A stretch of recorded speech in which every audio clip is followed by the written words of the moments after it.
Hey, Grant Cardone here, talking to you today about some self-confidence. Where do you get your self-confidence? You can't buy it at the store, folks. You can't dress it up. Can't eat it.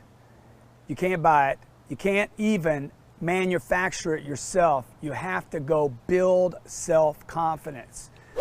This is a topic that's near and dear to my heart, okay? Because I remember being 25 years old, scared to death of people. 29 years old, started my speaking career, terrified of the people I had to go to. Didn't call on anybody for a year because I was literally frozen in fear. And one day somebody said something to me, you need to handle your self-confidence issue. So I went and bought a suit, and I didn't feel any better. I went and bought a car, didn't feel any better about myself. I mean, I felt a little better for a second.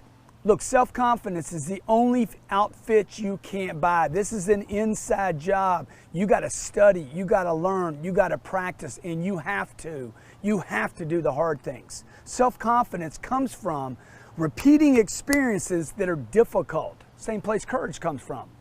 You know, the guy that does something that's courageous is given the title of being courageous. It's not because he went and wore courageous. It's because he went and did something. Look, if you want to build self-confidence, you can listen to the subliminal tapes. It's not going to work. You can go do hypnotism. It's freaking ridiculous. You need to be more aware, more alert, and you need to do more. Some of the ideas that people are throwing at you guys right now to build your self-confidence, you're going to eat different and feel better. You're going to do this and feel... Look, you need to get in front of people. Do the things you're scared to do to get the self-confidence you want to have, period. It's not on sale. It's not at Bloomingdale's, Macy's. It's not at Toyota. It's not on the radio, dude. It's an inside job. I can't help you with it. You got to take what I'm giving you in these blurbs, blabs, streams, scopes, cats, whatever you're calling it, the posts, the streams, the Instagrams. Hey man, I need to take that and start applying it in my life. Otherwise, you're going to find yourself feeling worse and worse and worse about yourself. You want to go walk on fire? Go do it. Is that going to build your self-confidence? I doubt it.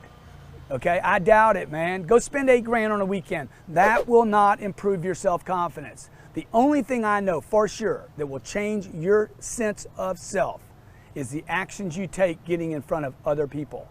Other people. People you don't know. People you're scared to talk to. You're sitting there trembling. Do your pitch until you don't tremble anymore. Self-confidence, an inside job. It's not a suit you put on. It's not a car you drive. This is not something you buy. This is something you develop.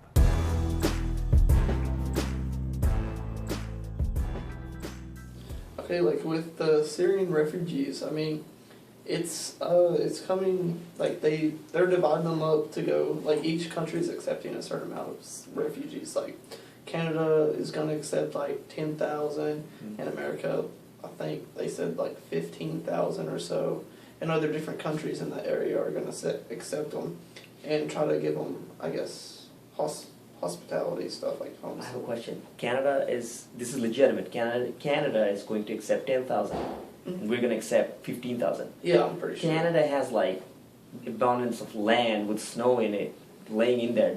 Why is it 10,000? They should be taking in like 20, 25. Well, I mean, most of this land in Canada is inhabited and it's all frozen and there's nothing there for like... It's to be just, used. Yeah, it's just barren.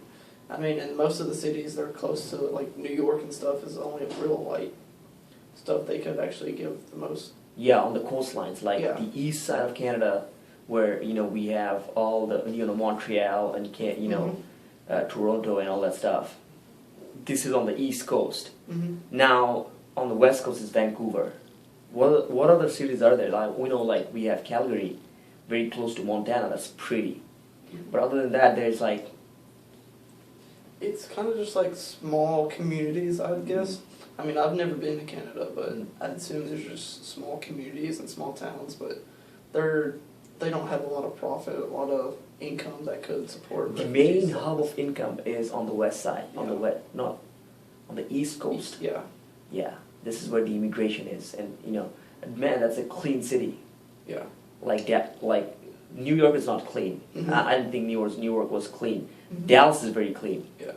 Like on the north side, you went with me. Like Toronto is very clean. Yeah. Anyway, so this is going to be a big issue and these people coming in, they have no clue about rules and regulations that they probably need to follow, or they're going to get into trouble. How are we going to handle this?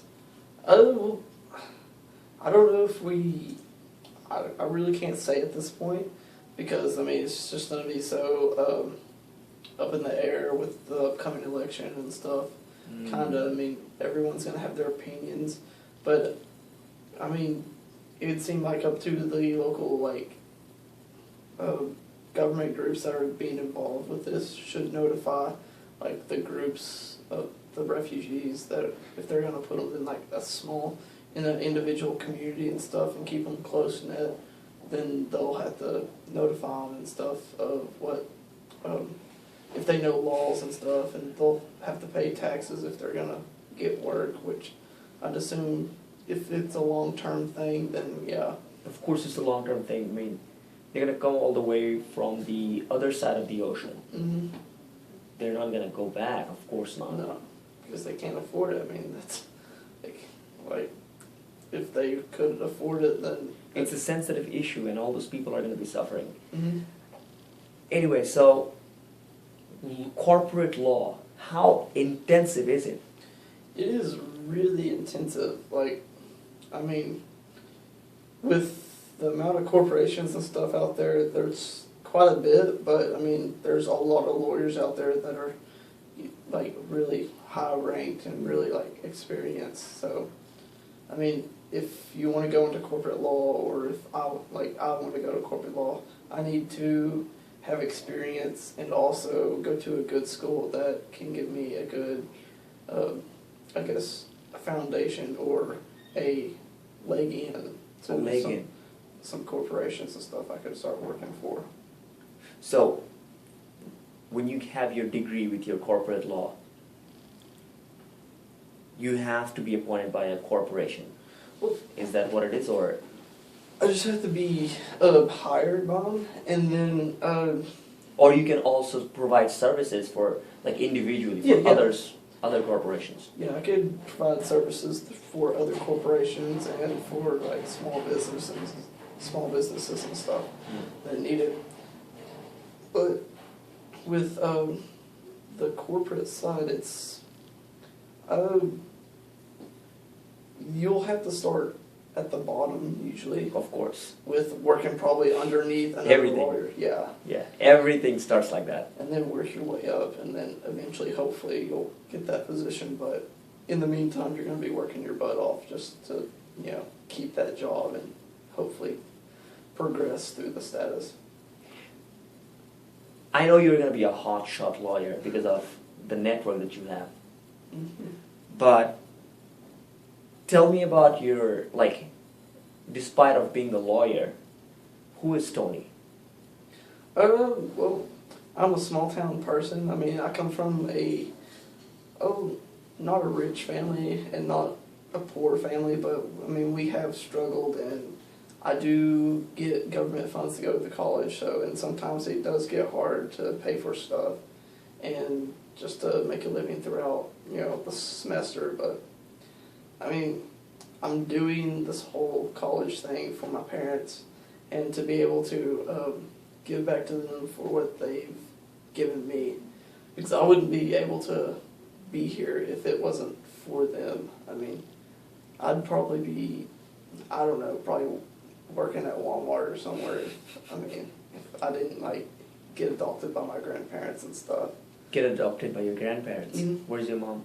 Well, my mom is, I'm really not sure. I haven't spoke to her in so long, and my dad passed away when I was 3, so I mean, they just accepted me and my brother in, and we had great opportunities with them, and being able to go to college, which is awesome, to be able to be the first one in your family to go to college and graduate, and then go to be a lawyer. So, where's your dad? My dad, he passed away when I was 3. Yes. Mm-hmm. So, you mentioned that. Yeah, it was. Because I lost my focus because as a child, you didn't have your mom, you don't even know where she is, your dad died. I lost focus because I was thinking what was it like growing up without your mom and dad?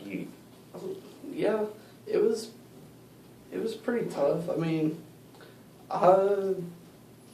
I feel like I dealt with it good, but being around my friends and stuff and being with their families, it just, I don't know, it just made me like have regret or sadness in my heart because it was like an ideal family or something that I wanted to have. Like, why can't I have that normal family and be able to, relate to my parents or talk to them like everyone else does in their normal lives. So, Is that something that pushed you on your path to becoming a lawyer?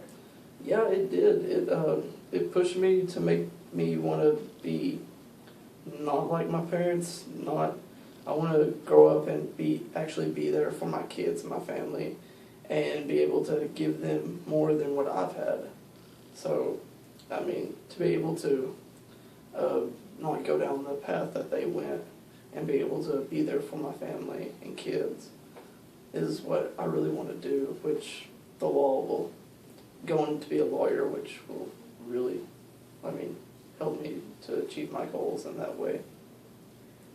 So, What would you say to somebody who is going to law school? well, I would say good luck on your, hopefully good luck on your experience on trying to go there. And it's going to take a lot of effort and a lot of time. Keep your GPA up really high. Don't slack in college. Make sure you get to know some people that are in the actual law field so they can help you in the process. Some of the people, like I know, help me like a lot by just going Thank to you. law school. Thank you, Tony. Thank you. So, is having connections when you're going to law school or trying to be a lawyer, how big is network? Network is big. With law It's school. huge. Yeah.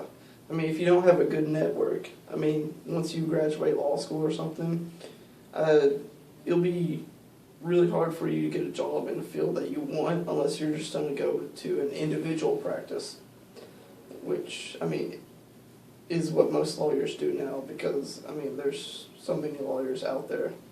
But, if you want to go into corporate, it's good to have a good network and a good school that can give you that network and a alumni basis that can help you out and get you in a position to be a part of that corporation or job that you want. So network is huge. Why do you think that going to a high-profile school gives you that network? Well, the more high